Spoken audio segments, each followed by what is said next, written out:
Ta-da. All right, so it's 8 o'clock on Sunday night. And what does that mean? It means that since Thursday, I have been focusing on getting folks to submit testimony to um, address our governor's bill. The governor's bill is, um, let's see, I'm going to show you because it's just so much easier if I just show you. Um, Once I can share screen. Hey, G23, I don't see an email from you yet. I'm going to bug you on that. All right, so I kind of want to make that all this. All right, so y'all who've been here forever know that I've been talking about this since Thursday. Oh, G23, first thumbs up and comment. Good for you, dude. Um, and high 500 Magnum. Yeah, you're all crazy for shooting that. But anyway, here's the deal. I've been working on getting people to get their voices heard here in Connecticut because the governor is taking action to eliminate gun violence, or at least that's what the name of his project is. Sadly, the reality of it is it does little or nothing to eliminate gun violence. Instead, it makes people like you and I, average citizens, into felons. And it does nothing to do anything against the criminals. It doesn't do anything to prevent gun violence, which is, by the way, the smallest portion of violence in America is violence that happens with a gun. So if you are brand new, if you've never done anything like this, the governor's press release is the easiest thing to read because he literally lays it out in bullet points right here. So 2.5 million in community violence intervention programs. Yay, that makes sense. But banning open carry, limiting one handgun per month, updating state ban on unregistered ghost guns, none of that stuff matters because it just doesn't impact actual violent crime. Nor does it, yes. Did I know that? I think I knew that. Good job.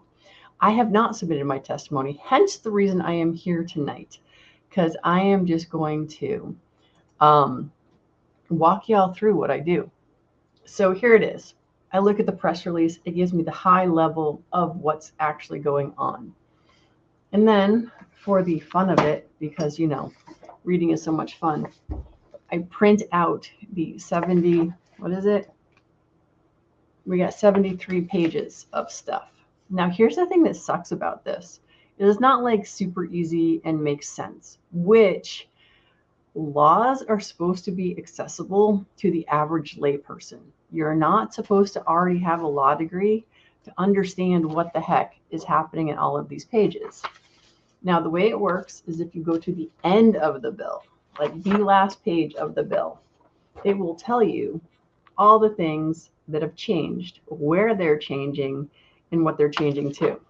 It also gives you a statement purpose. This one says to implement the governor's budget recommendations. So here's the other thing. The way that he's getting this forward is because he's saying one gun a month is part of the, notice the first bullet point on the thing was 2.5 million to community violence intervention programs, which I am absolutely for violence prevention programs, without a doubt. So he got the rest of this stuff in under budgeting because he put the 2.5 million in there at the top. Because one gun a month has nothing to do with Connecticut's budgeting. So this is how they work. These are the things you do. So back to not having to be a lawyer, you can't. It says proposed deletions are enclosed in brackets. Proposed additions are indicated by underline, except that when the entire text of a bill or resolution or a section of a bill or resolution is new, it is not underlined. So just reading the directions on how to read the stinking thing is like, how is anyone supposed to engage in this and have like half a clue? Hi, Krabby Turtle, and hi, DJ. I don't think I said that officially. G-Webs, 4 thumbs up. Wow, we're rocking tonight. Maybe I should come on Sundays more often. So anyway, so this is the bill. This is what I look at. If I want to take the time, because to be fair, hey, Greg, how are you? So anyway, so if you want to take the time to actually read through this, you can get it. And sometimes it makes sense to go through this if you have the time and you want to. Otherwise, as I've been telling people all week, you can just go and say, I oppose more gun laws, period. And you don't have to write any more than that. I, on the other hand, I get into the weeds because that's what I do because I've been doing this for so long. But if you're a first timer, don't do that. I mean, you can, but don't stress if you don't know everything because we tend to make things too complicated for ourselves. So right here, section, wait, section 1, part 2, line 7 is where the governor has implemented new language. And it's specifically for the purpose of the subdivision as a person shall not be deemed to be carrying a firearm openly if such person has not taken reasonable measures to conceal the fact that such person is carrying a firearm. A fleeting glimpse of a firearm shall not constitute a violation of this subdivision. So if I am carrying and I bend over and my shirt comes up over my gun that I am, as long as someone only has a fleeting glimpse, I am no longer subject to this. However, let's say my shirt gets stuck on my firearm, so it is free for everyone to see. What does that mean? It means I'm in violation of section 1, subsection 2, lines 7 through 15. And I'm not a lawyer. I've just been doing this for a long time, probably too long. And that's just the first page. When we get into here, section 3, I believe it is. No person shall carry any firearm upon such person's person in any establishment licensed for on-premises alcohol consumption unless such establishment is the dwelling house or place of business of such person. So if you're home and you're serving alcohol, you can wear your gun. If you're not home, not serving alcohol, you cannot wear your gun. Yeah. So as Brendan's asking, what is a fleeting glimpse? Sounds subjective. Yes. And this is why yesterday while I was on Polite Society Podcast Weekend Edition, I said to all of my students, always, I'm like, I am a responsible, peace-loving, non-violent gun owner. I'm exaggerating now. But I mean, I am all of those things. I'm not exaggerating. I didn't say those things, what I meant. Gun owner. It's near impossible for me to say that I am a law-abiding gun owner because they keep changing all of the stinking laws. And that is just page 1 and 2. Section 1, section 2, and apparently section 3. So when I said it was section 1, part 2, apparently I was incorrect. It was section 2. But anyway, so that's just in the first 2 pages of the 73-page document. And by the way, the 73-page document is existing law regarding firearms here in Connecticut to begin with. And this is just one section. So here's what I'm going to do. For this, I am literally just going to submit testimony that says I do not support this bill. There are many issues with this bill, such as, actually, I'm going to use Brendan's point. What is a fleeting glimpse? Because this is one of the things, like when they passed in 2019, the Safe Storage Act, and they said your firearm must be locked within your car. We specifically asked during the testimony, what does that mean? Does a locked glove box count? And you know what they didn't give us? They did not give us an answer. So the subjectiveness of how these laws are written is very horrible, because the truth becomes, until you or someone gets charged in a jury or a judge rules on them, we don't have answers to our questions. So some people think a locked glove box is okay. Other people think probably not. You can be safer and put another lockbox in your car or some kind of safe, and then you are safe. But the truth of the matter is, it's just so stinking hard. So for the governor's bill, I'm going to write maybe a paragraph. As a mom, as a firearms instructor, Oh, sorry. Hold on. I have to laugh because no. Give you an example. So Sandy Hook happened, and what happened is all of the anti-gun bills that had been pushed over and over again over the previous decade or so were finally allowed through. So I would not say that Connecticut was a pro-gun state at all. We've been like the 10 round mag ban, for example, had been proposed since like 2001. Every year they would come back. Once Sandy Hook happened, that's when the 10 round mag finally occurred. So yes, there is a special place in hell for that low life killer. It is true. And this is the challenge with all of these gun laws. They are not addressing the evil in society. There is violence in our country. There is violence in the world since the beginning of time. I believe the first famous story of violence would be Cain versus Abel. So when brothers kill each other, whether it's a rock or a firearm, it doesn't matter. It's the act of killing that is the problem. And until people stop focusing on guns and start working on actual violence prevention, then we have something to talk about. So, again, my first thing is going to be just no. We don't need more gun-free zones, right? That's the one about no going to restaurants that serve alcohol, basically. I don't know how many more people have to die in gun-free zones before people understand gun-free zones do not work. If they did, every school would not have any school shootings because lots of schools are gun-free zones. So they're not paying attention to what's actually working, and they're not paying attention to what's really not working. So that's the governor's bill. When you're looking for stuff, you want to find a press release because it's definitely easier to read than you actually trying to read the bills. I'm not suggesting you're not smart enough to read the bills. It's just painful. But if you're smart or you're already a lawyer, it's a piece of cake. For those of us who are not lawyers, it's a little bit challenging. And like I said, just reading how to read it to me is just like, what? What are you talking about? All right, onwards. And G23, you are absolutely correct.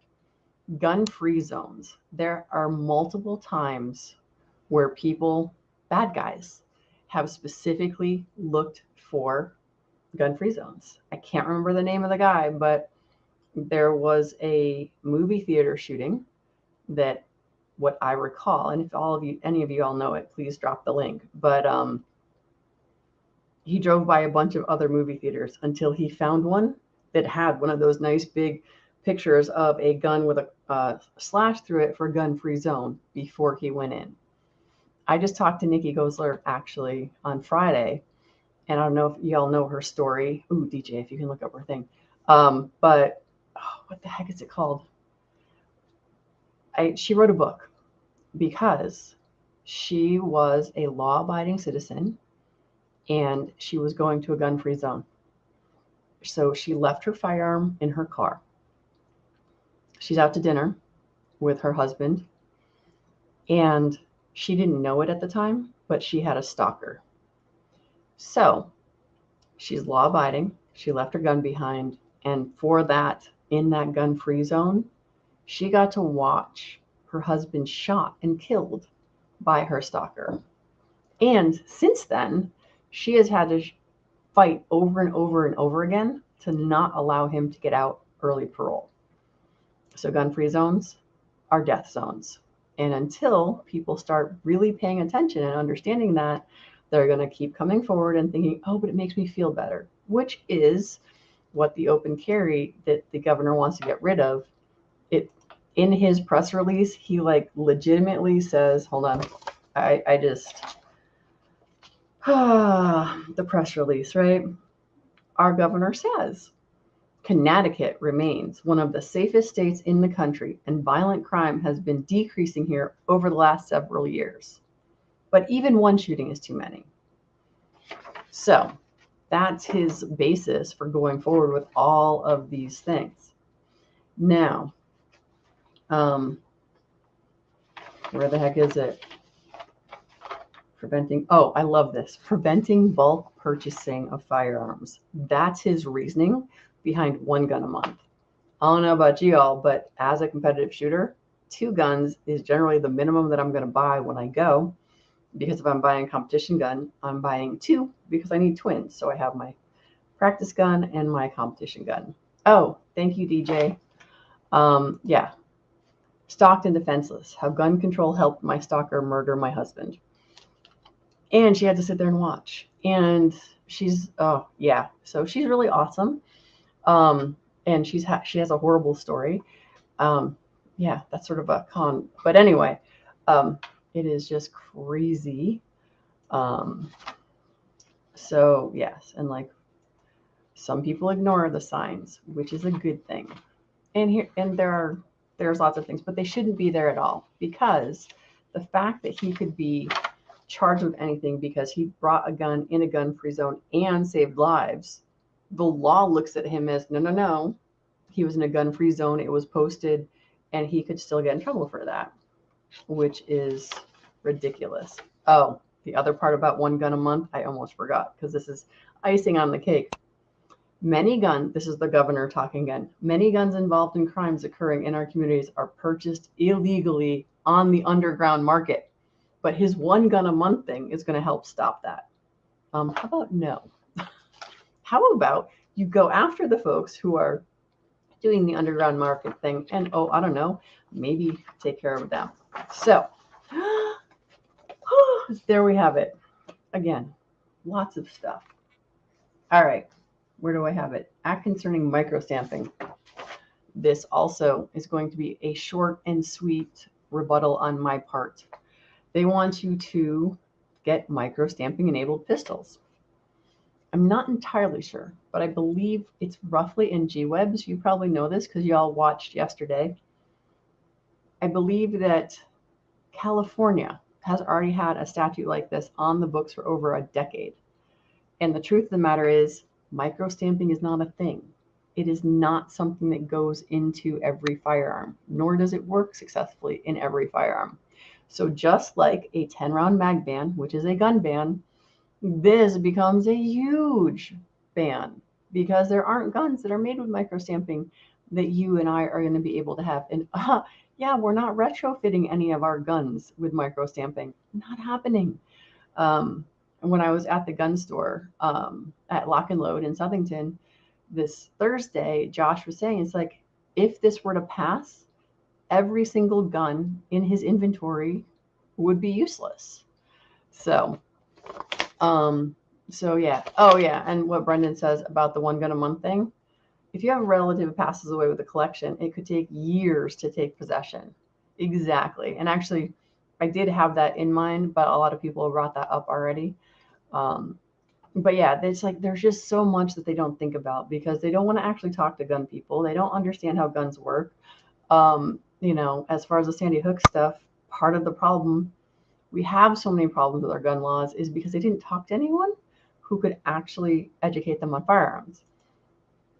And like there's still stuff from Sandy Hook 2013 that we're still wondering because the laws that they wrote literally don't make sense. Like they called a who's and what's it a thingamabob that's a part of a rifle, and because of that, we don't know what thing they're talking about. And yeah, so microstamping, also it's science fiction at this point in time, but they want to pass it, sort of like other issues, which I'm just not going to go down. And then they also talk about body armor, and I'm just not going down that road. So I will just say no to this bill in general because we don't need more legislation. Please show me a crime report that says bad guys are getting away because they have body armor. I'm pretty sure that report does not exist, but hey, maybe. What do I know? So here's the thing. I know people say this, but it's not true. It just has to not be a gun-free zone. Because when the FBI, the Department of Justice, and all of those crime-fighting entities have done actual research, just most school shooters literally are cowards. And that's why they go to schools, to attack children who are not being protected. if there's a possibility there could be a single gun somewhere on that campus, they will not go. That's kind of the thing. So we don't have to arm all the teachers. We just have to make it not a gun-free zone. And again, back to the governor's bill, as much as I'm trying not to, it's definitely one of the things that we don't have to arm everyone. Guns are not for everyone. Not everyone should be armed. There are people that just know. Just like there's not everyone's going to be an NBA professional basketball player. Would it be nice to be? Sure, but it's not in everyone's wheelhouse.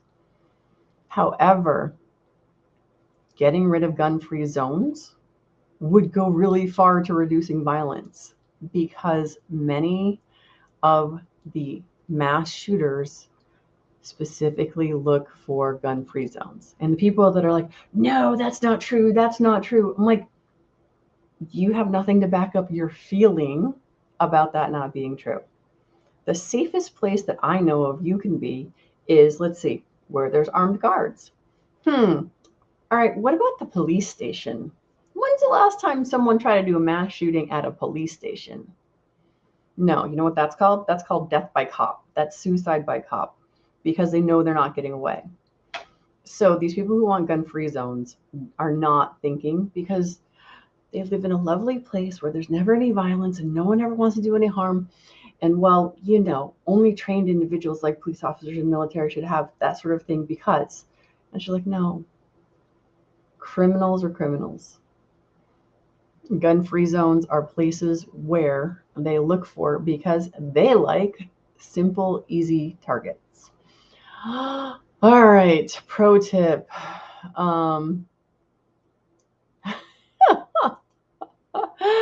Olympic Training Center Springs, when you have a competition gun or practice gun, make your practice gun be the one with the trigger that fires unpredictably. Yeah, no, that's not a pro tip.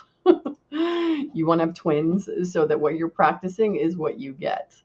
But anyway, yeah, so G23, this might be it, because like I told in the description here, this might be like paint drying because there's so much to talk about. And I really do have to actually write my testimony.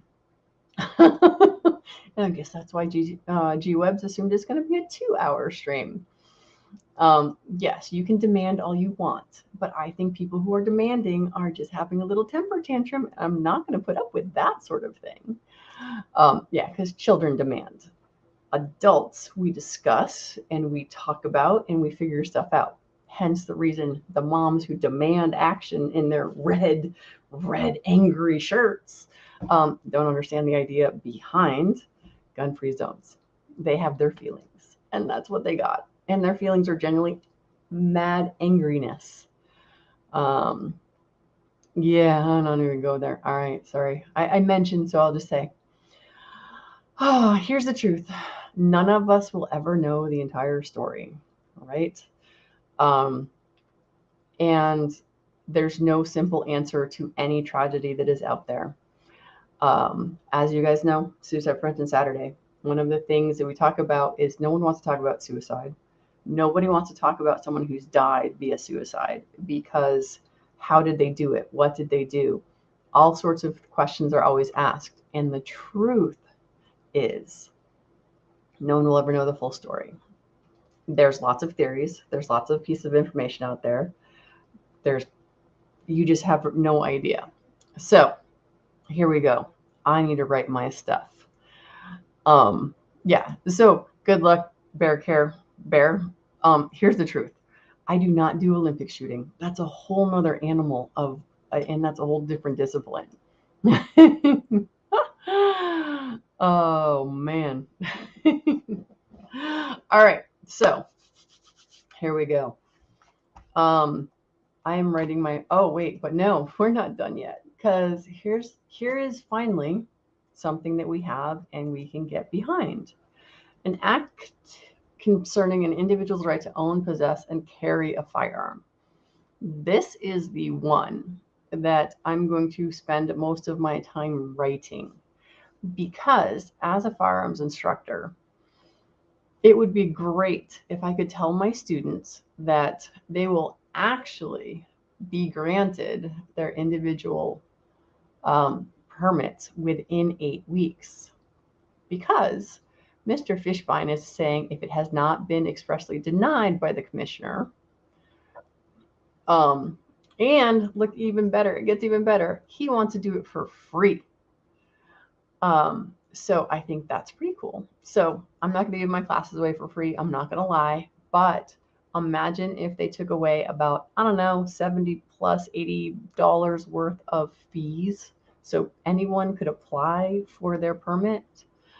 So, so this is something I can get behind.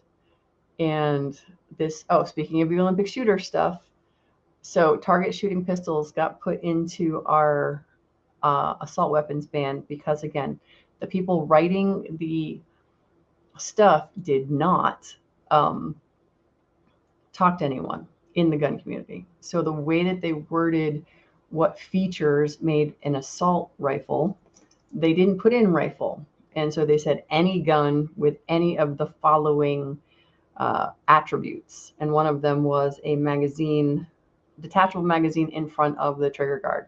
And as Care Bear must know, there are some of the Olympic shooting pistols that have that. So Mr. Fishbein goes on. I also, we've tried this a bunch of times, but I'm glad he's still going back after it. Persons to carry handguns in state parks. Again, I'm going to address this from the point of view as an instructor of primarily women. Women love to be able to carry while they're out walking around in the woods. And it seems as though if it's open state parks that people should be. Currently, the only time that they can is if they happen to be hunting, and that requires a different license. I also appreciate the fact, and I'm going to talk to them from a competition shooter point of view on the reciprocity agreements, since I go out of state all the time. And wouldn't it be nice to not have to have like 4 different permits, like a driver's license? That would be so much better. So this is the one I'm going to spend more time on. And again, the summary here is much easier to speak on than if I click on the actual raised bill. This particular thing shows you that, what do I want to tell you? That where it's going to be. Enact concerning rights. Wait, where does it say that? Sorry, now Judiciary Committee. There we go. So the color coding, if they put it in today, 2 to 4 days old and 5 days or older. So this has been here for more than 5 days. When you click on it, it gives you the, and this was another conversation from yesterday. Someone asked, are we a may or shall issue? One of the things being requested in this is that we go from a may issue to shall issue. So I absolutely talking on that as well. So anyway, this is going to be my favorite thing that I'm going to spend the rest of the night on. So this is what I'm going to spend my time on, because a lot of people have already submitted their testimony against the governor's bill and the microstamping bill, and we did not put as much effort into making sure that this bill was being supported. So that's what I'm going to write more of my testimony on. Now, guess what, though? Like I told you, I am going to still work on more. Why? Because it's Sunday night. And what do I have to do tomorrow? Oh, I just have to go to training all day because I'm going to become a USCCA trainer as well. Mandatory voting. Oh, yeah, folks, this one is insanity. So my goal is to get people to understand how simple and easy it can be and how much down the rabbit hole you can go. But here it is, a simple 1-page bill, which, considering everything, it wouldn't be so bad, except for the fact that these lovely people, representatives and senators here in Connecticut, believe that they want to incentivize civic engagement. And yet, what this bill does is say, if you do not, you have to provide a valid reason for not casting a ballot. So they want you to do mandatory voting. They want to then tell you that if you don't, you have to tell us what your valid reason for not casting a ballot is. And if we don't respond such form with a valid reason, you'll be fined for not responding, or if they don't like the reason that you give them. So just stuff like this, the fact that stuff like this is even being brought up and suggested, I am writing in on this one and be like, no, I'm not going to do a big long thing like on the one I'm supporting, but it's just no. It makes no sense. Mandatory voting. So with that, I will go back to Magnum here, because I did see, I didn't let go by. But yeah, little cousin committed suicide just about a month or two ago. And losing anyone is hard.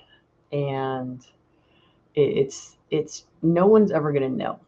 I mean, one of the things we were talking about the other day, it's like the other part, no, she didn't leave a letter or anything. And when someone is struggling with all of that, no one's going to know. When you're dying of cancer, people know. When you're dying of Alzheimer's, people know, and they can understand it. When it's suicide, nobody gets it. And I don't know that we ever will. But people are always looking for answers. So, everyone, I don't think everyone is a shall issue state now. Not here, at least, not even close.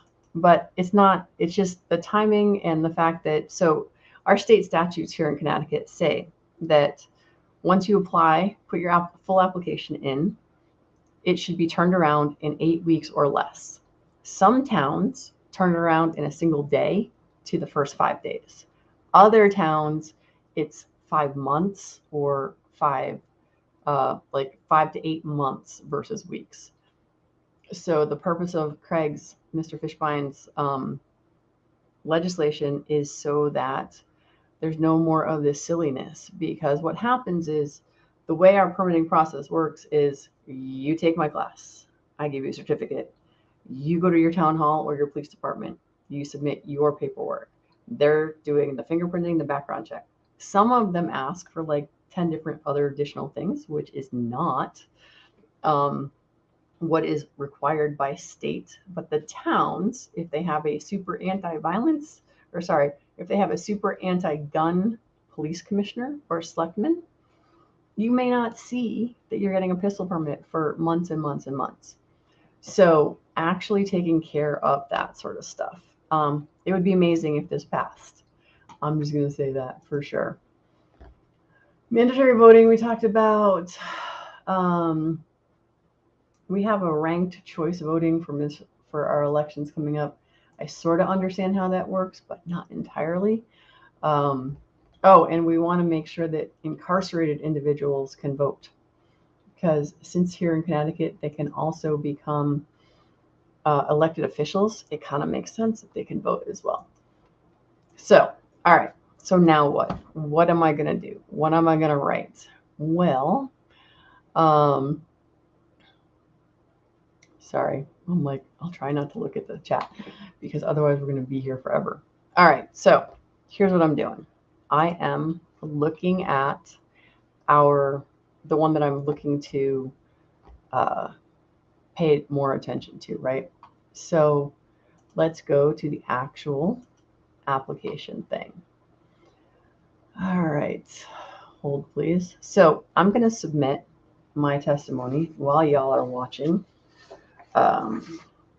for the 2 that I said I'm going to go again. So actually the 3, right? Wow, I have too much stuff on my desk. Hold please. This is why I said part of this is going to be like watching paint dry. So micro stamping and governor's bill, because those are both going to judiciary. So I'm going to go to judiciary. I'm going to click on submit public hearing testimony. I'm going to throw my name in there, title, firearms instructor, and competitive shooter.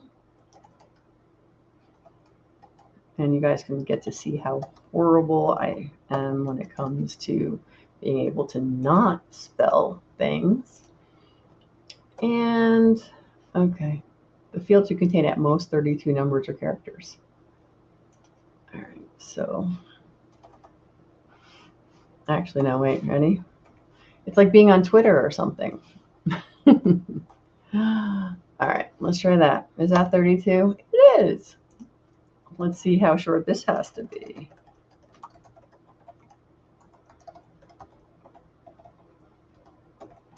All right, so here we go. Submit, hearing date and time. When you click the date and time, it shows you just what is available. And apparently no, at most 32 characters. Well, if I could spell school, that might be even better. Is that under 32? It is. I click on opposes, an act addressing gun violence, and if I hold the control button, I can also choose that. Type in my testimony. Here we are. Are y'all ready?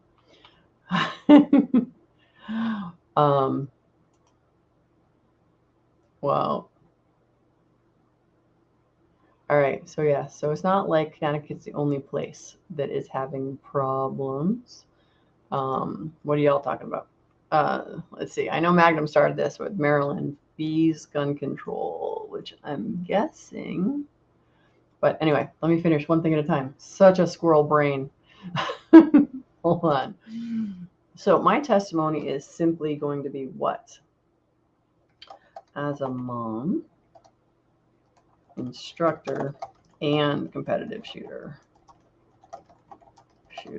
I am 100% against violence. Can I spell? I don't know why I have such a hard time spelling competitive. I just do. That being said,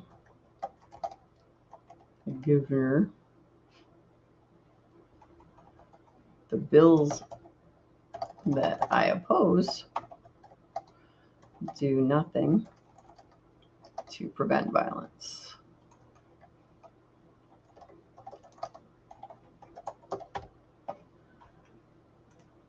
That's it. That's all I'm going to put in here. Why? I'm going to show you in a minute why. All right. And I'm going to just put in, be polite. Thank you for your time. That's it. Because the chances someone's reading this is relatively small. When I click on submit testimony, it's going to say, hey, guess what? This is going to be public record. So make sure that you don't care if everybody gets all your information. And considering I put my school up there, I really don't, because people can find me no matter what anyway. Actually, I'll show you guys after. If you go to the Connecticut General Assembly and you just type in Brooke Cheney, you'll actually see testimony from me for the last decade or so. So it says your testimony submitted, committee staff review. So right now they're manually reviewing everything, and don't submit the same thing over and over. So do I want to add more testimony? No, because what I'm going to do is to support the bill on a person's right to own, possess, or carry firearms. That one I'm going to write out before I get to their site. So let me show you why I'm only submitting something really short. If I go to testimony, the next thing that happens is I can pick a date. When I pick a date, which is this tomorrow, Monday, my computer is super slow right now. The testimony that has been submitted thus far. So, in case you missed it, the governor's bill is 06667. And some people are writing a lot, and some people are not. And I won't know until I click on it. So, but everyone has a different opinion as to why they oppose it. And then the 6817 is the one that I'm going to be supporting, because that is the one regarding a person's right to own. So that's pretty straightforward and simple. I support these bills because crime doesn't stop at the state parks. All right, so here's the other thing. Notice here is all of the testimony so far that has been submitted. Please also notice it's in alphabetical order and we're only in the B's. All right, so now we're getting to the C's. So you can see there is a ton of testimony here. And that's why I'm not spending a ton of time on the 6667. The good news is CCDL has been doing a great job at getting people out. So these are only the C's so far. And for the most part, you will see we've got opposes 6667, and these are the 6817, which is the one that we want to support. Now, there are some people who have gone and opposed. Let's see.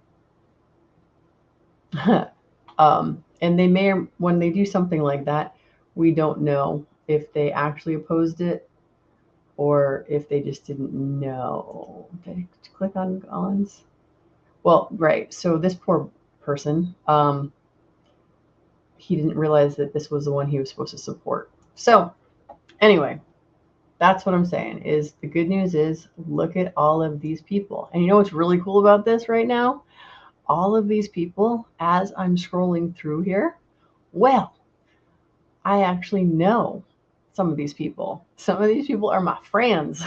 These are the people that I've gotten to talk. So I will just say, I don't know how far this goes, but there, holy moly's, NP, oh my goodness, there's so many. So this is really cool because notice the opposes pretty much wins, right? And we've got a fair amount on the supports as well. And unfortunately, I think some of the opposes are ones that were meant to be supports. So anyway, that's it. That's kind of it. I wanted to kind of show you guys what it all looks like. The other one that I can go in and do real fast would be the, no, I do not support mandatory voting. So here's the thing with the mandatory voting thing is that, that's not it. That's not, I already closed the window. Never mind. We're not going to go there. Oh, let's see.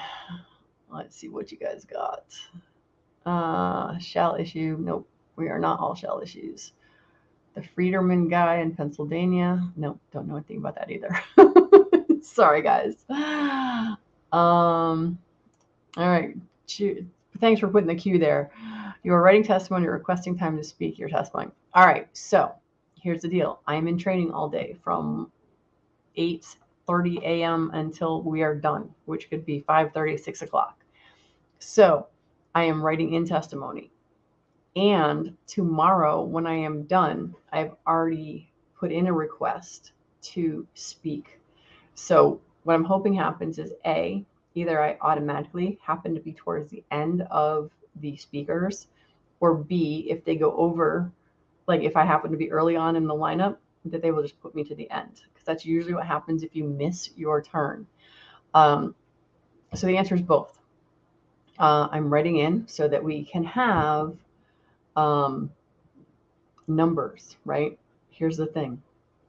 They can't say that everybody wants this when a large percentage of the people who took the time to write in have said, no, we don't want this. Although they're politicians, they'll do whatever the heck they want. It's kind of frustrating. But then tomorrow, if I have a chance, I will speak. So to speak, though, it's a different process as far as that goes. And since you asked, Webs, I'm going to show you all that real quick. I'm not obviously going to, submitting public. Yeah, all right, here we go. Here's what happens if you want to speak. Although I'm trying to click on the wrong thing. Oh, yes, we do need to talk about the mandatory voting. You're right. I just had closed the window.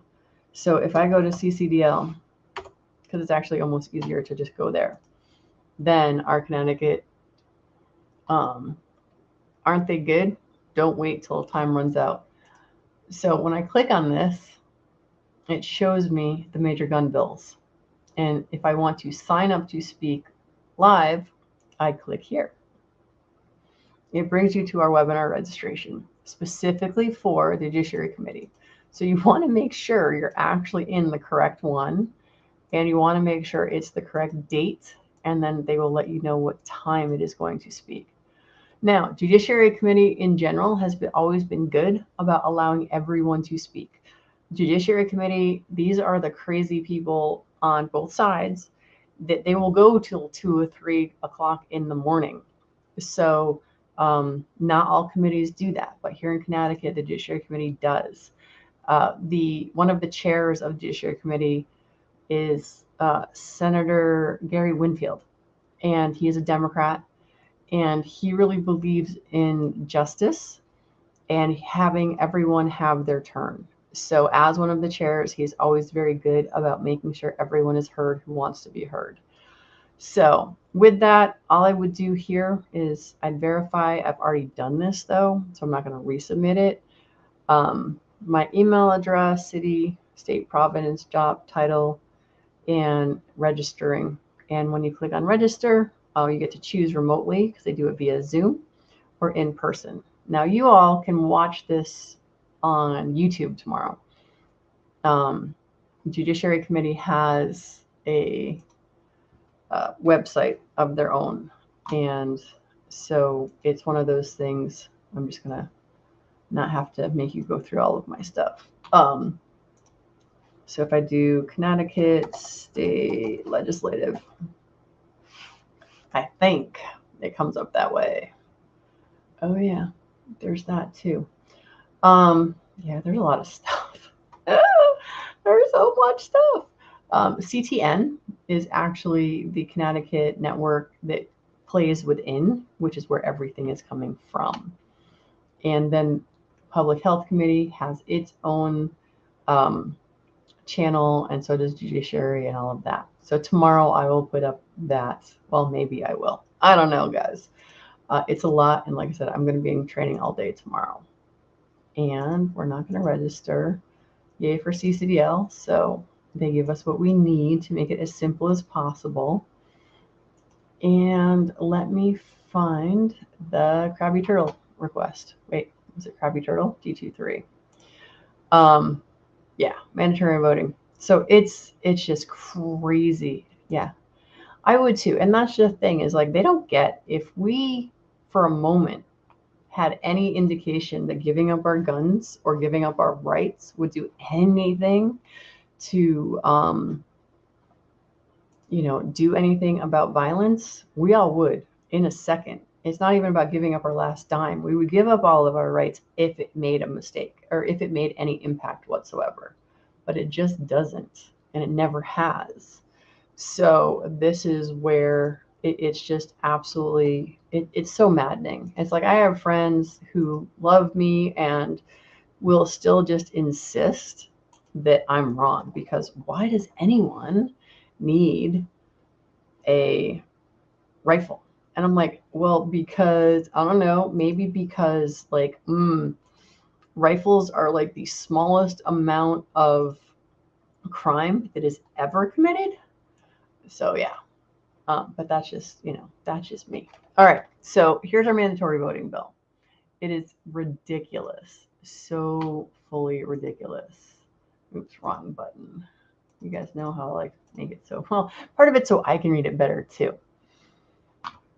And I have to click on the right thing. All right, so yeah. So here's the thing. It's a one pager, but the amount of ridiculousness in this one pager is just outstanding. Like I just can't even. Because here's the thing. They talk about the statement of purpose, right? Why are they doing this? Well, they want to institute mandatory voting to incentivize civic engagement. And I don't know, how about you do something that makes people actually have faith that their votes matter? The amount of people that say, well, there's always going to be a little bit of fraud are the people that are the problem, right? So, yeah. So just the whole thing here, right? So Title IX. So that's the section where voting is addressed in our legislative body, right? Of our general statutes. Again, trying not to be a lawyer and get through all this stuff is just, ugh. So the idea that you want to require that each qualified elector, that's you and me who can cast a ballot, at an election or provide a valid reason for not casting a ballot. Wait, I got to scroll up in the comments. Who said something about it being, what was that word? Oh, yes, subjective. What the heck is a valid reason for not casting a ballot? It's like if you're not in the hospital, it doesn't count, or you don't have a doctor's note that you were home sick. What is, yeah, just no on so many levels. And the fact that you're going to get a postcard as to why you didn't cast a ballot. Anyone keeping up on us very much? Checking in to make sure we know? Have y'all checked out Australia lately? Do we really know what's going on over there? Yeah, so why didn't you do it? And then you finally respond. And if you didn't if you responded with a valid reason, right? So something they think is valid, but if you don't respond, or they don't like your reason, you're gonna be fined. I'm not sure that that incentivizes us. So yeah, so that one is a different bill altogether. And and like everything else in the world, there's a yes and a no for incarceration automatically disqualifying you for voting. Because here's the thing, our law system, sorry, let me try that again. Our law system is so messed up because there is no black and white. It's like to have an opinion like this is super hard, right? There's no black and white. I know plenty of people who incarcerated. And yes, I have a wide variety of friends and family. And just because you're incarcerated, A, doesn't mean you're a bad person. B, I suppose it makes you a criminal, but some of the laws are insane. It's sort of like the sex offender registry. Did you know that if you get busted for peeing on a corner, which is indecent exposure, you go on the sex registry stuff, right? So you're not a pedophile, but you're on the sex registry thing, and you were 18 years old, and you were drunk, and you peed on a corner of a street. Now, here you are 30 years later, you're an upstanding citizen, you have a wife and kids, you got a house, you're a contributing member of society. So if you did something and you've done something to get better and you're not an idiot any longer, are you really supposed to be punished for the rest of your life for something that you did? Now, the opposite of that, obviously, is the challenge we have with people who are going in and out of jail over and over again. The amount of violent criminals who spend time, then get paroled for good behavior, get out, and then cause violence again, and then go back in, and then still get out for good behavior. We have so many problems, and there is not a single solution for all of it. And the barbecue has joined us. I feel so special. See, this is what happens when I go on for more than 15 minutes, right, G23? Well, right. If you're behind bars, you should get out. Like, you should just get your rights back when you're free. Well, yeah, see, like that, because other bills that have come forward in Connecticut are things like reinstating felons' rights. But again, there's so many broken parts of our judicial system. There's just no simple thing. But it's like, you did your time. But again, all right, well, maybe. What about Nikki's stalker?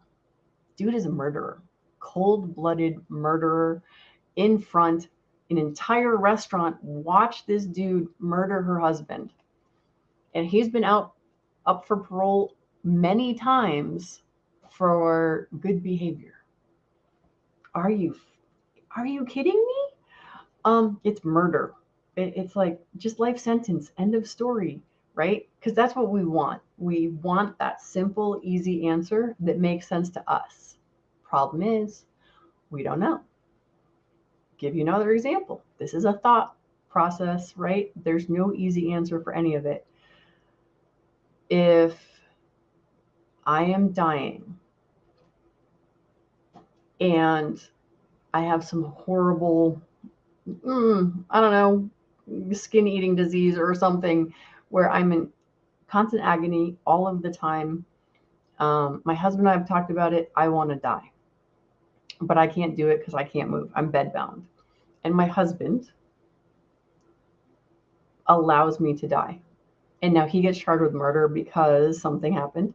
It's the complexity of our morals, the complexity of our law system, the complexity of the garbage that people do to other people.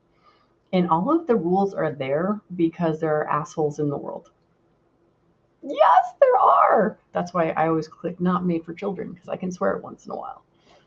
So, yeah. So Vanessa's in my boat. I mean, not in my boat, but there are so many people that have felonies that absolutely should be able to get their firearms licensing, for example, and yet they cannot because they were felons at one point in time. And generally, it's one of those, like, what was one? One of my students got denied because they had a DUI when they were like 17. They're applying for their first time permit at like 38. And their record has been clean and they've forgotten about the DUI. So when asked the question, they didn't know. And this is why I tell all my students, take $35, spend it on that background check on yourself to find out what pops up. So there is just craziness. So, all right, barbecue, I will tell you, I actually did a report on the death penalty. And yes, I know. It's always good to put the sarcasm in there. But here's the thing is the death penalty seems like, okay, simple. The truth of the matter is no. Because like here in Connecticut, for example, the death penalty was literally almost 10 times as expensive as just putting someone in prison for life. Because once someone had the death penalty, they had endless amounts of appeals that they could make because it was a death penalty. Putting someone in for life imprisonment, they had like a couple chances to try to figure out how to make themselves innocent, and then it was done. Now, at the same time, how many of you've all heard of, Innocence, what is it, the Innocence Project? I think it's the Innocence Project, where, let's see, they go and they find cold cases and stuff, and they find people who are in jail who are innocent. So again, there's just no simple answers to everything. Wait, I'm trying to read G230's thing. Guy who was 18 and killed someone and served his 25 years, then he got his rights back after 10 years of good behavior. Did he get his rights back, or did he, and this goes back to everything else. Yeah, well, all this political stuff gets under my skin just a little bit. So from time to time, I might say bad words, but I try not to. I prefer peanut butter and jelly. And the comment I could make about that, at least, are you sure there's that one part of you that still is? But no, we won't go there. Oh wait, did I just go there? Anyway, there's so many variables. There is no simple answer. Are there times when murder makes sense? Self-defense, for example. An accident, an accidental death, but somehow you're responsible. My baby sister, perfect example. Oh my goodness. So it's so hard because she's driving. She swerves into the lane that the 18-wheeler was coming down, and blunt impact trauma, and she is gone. Now, that poor truck driver gets to live with that for the rest of his life. And he did not do a single thing wrong. It was not his fault. However, in our judicial system, we could have sued him for wrongful death. And it blows my mind because it wasn't his fault. And yet there's no simple answers to all of the problems. And the fact that people just want that, okay, death penalty, you're dead, you're guilty, goodbye. Now, in the case of Nikki's stalker, room full of witnesses watched a man shoot another man in cold blood. It would seem that is a fairly open and shut case. But then, I don't know, what if he's a man of mental defect? I'm pretty sure anyone who kills somebody in cold blood probably has a mental defect, but doesn't mean they should be able to have the insanity plea. So, again, no easy answers. But here's the deal. The whole purpose I am here is why? Learn how to be involved. Understand you do not need to know very much other than what you believe in, because what you believe in is what you're going to talk about. Just like I showed you the ones that I'm going to talk about and why I'm going to talk about them. So, is there anything? It's okay. I'm just saying for me, I'm like, I am not that sensitive. I do not pay that much attention. It's like I pull the trigger and it goes bang and I sort of hit most of the targets. The Olympic shooting guys, y'all are like, you're like snipers, dude. You can like, and actually slow down your heartbeat. So, but yeah. So every sport has its thing. I mean, and this is the perfect example, right? Care Bear here has skills that I can't even imagine because I don't have the patience for Olympic pistol shooting. I started with bullseye. It was very precise and very specific. And it was great because it got me introduced to competition, but it was not my jam, man. Running around and shooting at really big targets quickly, yes, thank you. And so my trigger does not matter as much, although I do know a better trigger makes for a better shooting experience most of the time. Hello, Anne Marie. I think that's the first time. And maybe Mike, I don't think I said hi to you yet. Oh, all right. So with that, Slider's running around the house screaming. I'm not going to put that one up. All right. So anyway, yeah, I know. I'm just not. All right. So yeah, I do try not to get too warmed up. Whatever that word is. Anyway, long week. It's 9:05. I got to get up and go spend 2 full days in USCCA training. And tomorrow night, when I get out of that at 5:30 or 6, I will drive to Hartford and I will stay there till about 9 o'clock, even if they go till 2 a.m. because I still have to get up on Tuesday and go to class all day. So I will probably do another live tomorrow. When I'm at the Capitol. And so Anne Marie, one of these times on a Saturday night, we will make DJ do his rock thing. And it's how he pronounces it when he says it out loud. So that's what that means. So at least I've answered one question. Wait, no, 2. I answered G-Web's questions too. All right. I know. Look what happens when I go longer than 15 minutes. Yeah, I know. We've got children running around screaming. That's what happens when I go longer than 15 minutes.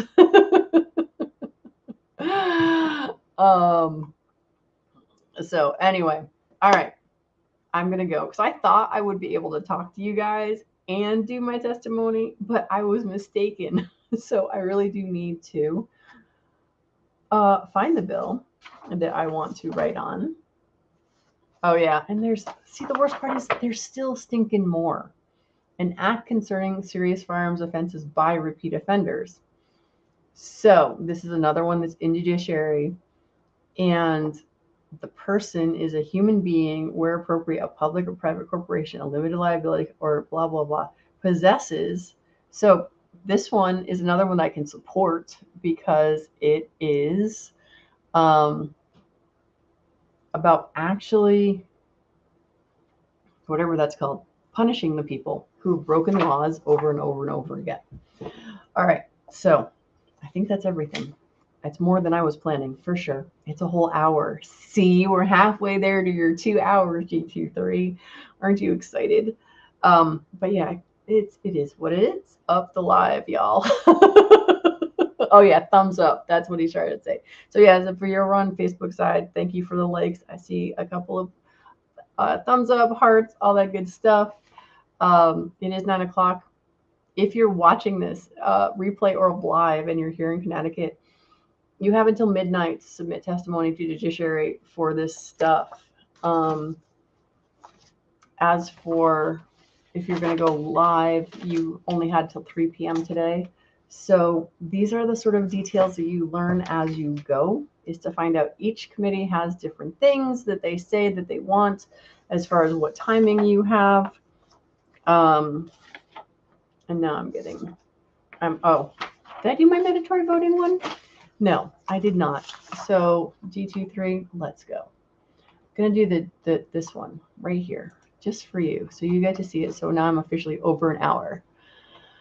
So this is the Government Administration and Elections Committee, right? And I need to know that before I go to submit.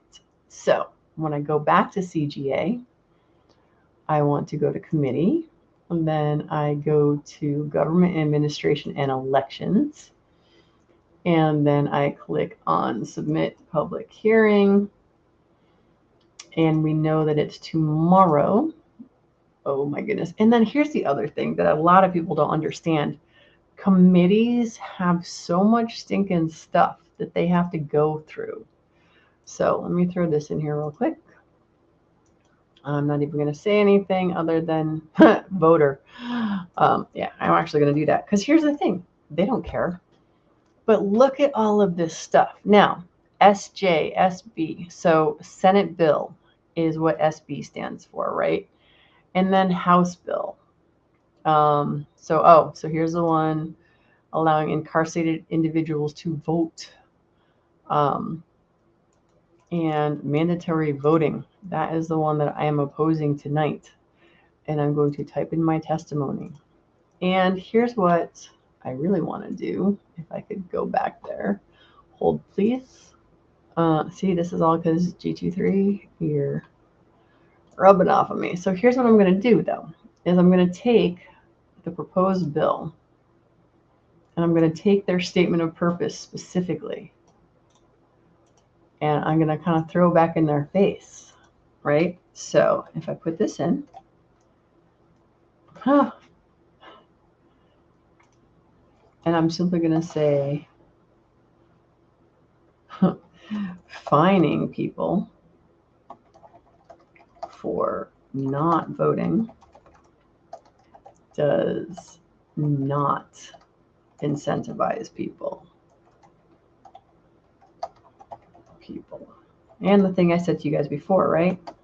Please consider doing things that will give me some words, people. Oh, sorry, D23. So please consider something that will give people faith that their vote matters. And what is it? People that they want to vote for. How about that?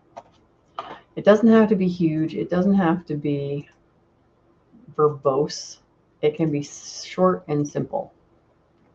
All right, so we have 12 people watching. Yes, we do.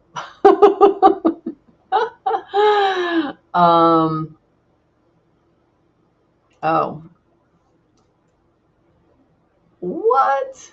Wow, we're really and truly turning into China.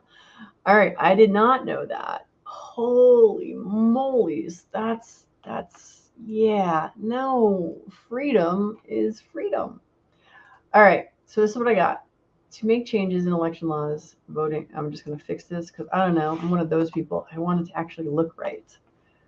Fining people for not voting does not incentivize people. Please consider doing things that will give people of faith that their vote matters, and people that they want to vote for.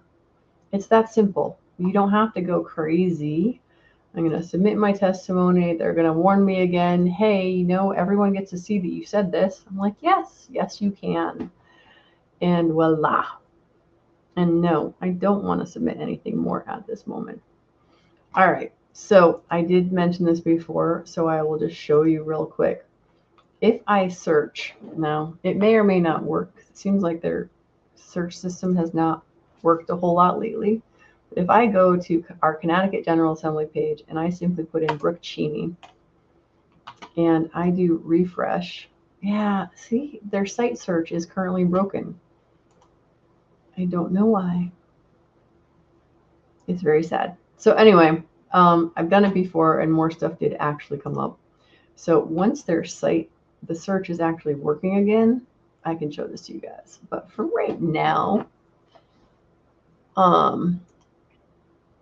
yeah, but so here's the problem. It really doesn't, because the reason it doesn't incentivize them is because here in Connecticut, they pass laws. Do they do anything to educate the population on the new laws? No, they do not. Especially as, for example, as something as specific as a gun owner. Once you have your permit, the state doesn't do anything for you. They don't send you, hey, here are the updated laws for you. And I know as an NRA instructor in our course, it says, as a gun owner, you are responsible for knowing the laws in your area. And it's near impossible to know the laws here in Connecticut. And with all the stuff the ATF is currently doing, it's near impossible to learn. So the incentivization is not really there, because the only thing they're going to do is fine people. And that's how people will find out that there's a new law that they had to go vote. Because I don't know about you, but I know I have junk piles of mail that I didn't open right away. And well, maybe months at a time go by. And voila. So yeah, it's a possibility of incentivizing, but not really. Wait, now I'm getting more coaching. Yeah, so it's very cool. All right, so yes, I agree. The idea that, just so you know what we're going for, that they're trying to pass a bill, if you donate your organs, it will shave time off your sentence. I don't understand why they want to do all of this crazy stuff. Like I said, I've got friends who have spent time in jail. There are people that you can help and change their lives. I know lots of programs out there that take incarcerated individuals from jail, bring them through a rehab of sorts, and then they become productive people in society. And yet there are these other people who spend time in jail. They come out, the prison system does nothing to help them go from being in jail, incarcerated, to back on the streets. And the people don't know how to deal with it, and they put themselves back in. So no simple answers to any of the questions or the problems that we have here in America, until people are willing to talk about the fact there is no single answer to all of our problems. And there are just too many funny things I could say right now, because I'm tired and sleepy.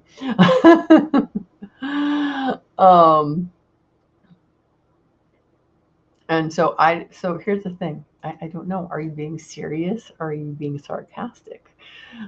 Because unlike barbecue, you did not say whether it's for real or not. So anyway, bedtime for me, way past my bedtime. No, not bedtime. I have to go finish writing my actual testimony for tomorrow, because if I get a chance to speak, one of the things I will do is I will sit there for a long time listening to what other people are saying, so that I do not repeat. The other thing that I will be doing is I will be listening to the questions, if there are questions, from the senators and reps.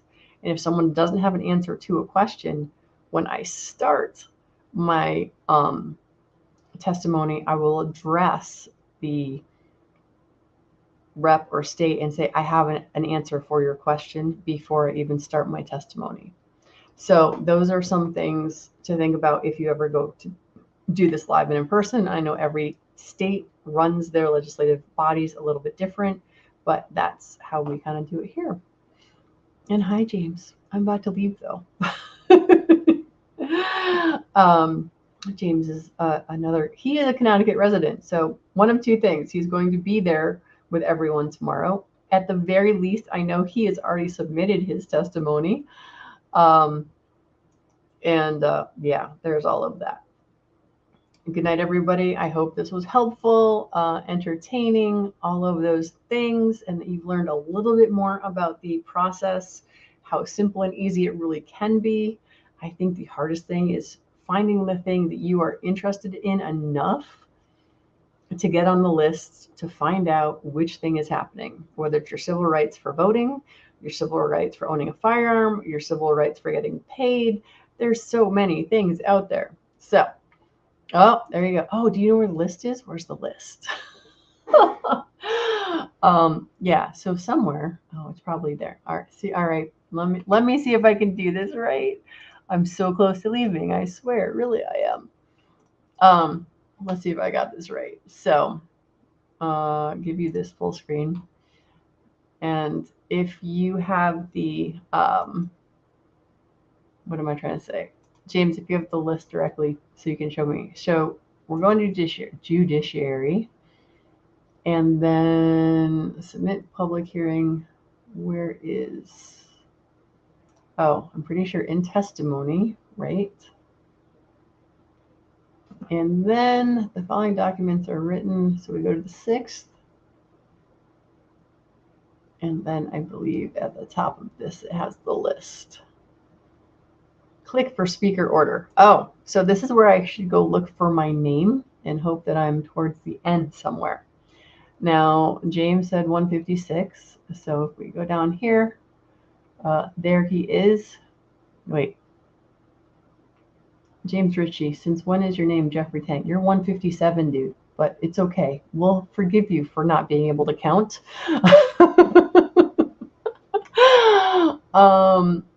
And let's see. Oh my goodness. Wait, can I do a control find? Let's see if I can do control find on this. Let's try Chini. And crap, I'm 71. So, so here's how this works, right? 3 minutes times 71 if nobody asks any questions, and this starts at 9 a.m. Here's the other thing about speaking. The first, oh look, Mary's number 3. That is so awesome. Sorry. James, I was just about to leave, and now it's all your fault because I forgot how easy it was to find our speaking arm. Jake, I love Jake. Jake is awesome from the NSSF. So anyway, what happens at the beginning, it starts at 9 a.m. In theory, there will be 3 minutes per person. The reality of it is that there are special people that come and speak initially. It could be the governor, because the governor's bill is on this, and he might speak for up to 3 hours or more because he has the ability to do anything and everything he wants. And so 3 minutes per person is what you're allowed. If anyone asks you questions, it now goes even longer. Generally what happens if there are questions, they ask more towards the beginning.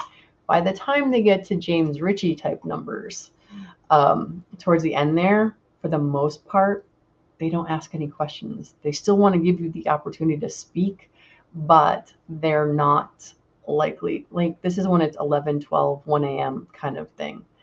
And so since the final speaker on here is 166, and if I miss my turn, that's when I would have to wait to speak. So it is that sort of thing. All right, DC Project helps normalize gun ownership, and how cool is it to see Miss Mary Ford is up there in the very beginning. And normalizing participation, citizenship, yes. And if it weren't for guns, I would not be here. And being a competitive shooter who trains on a regular basis is what got me to be a better citizen. So I know, GT3, we're really close, but I am really exhausted and I got a full day of training tomorrow and I still really got to do that thing. But anyway, all right. So like for real, yes, you can. You can watch these online live.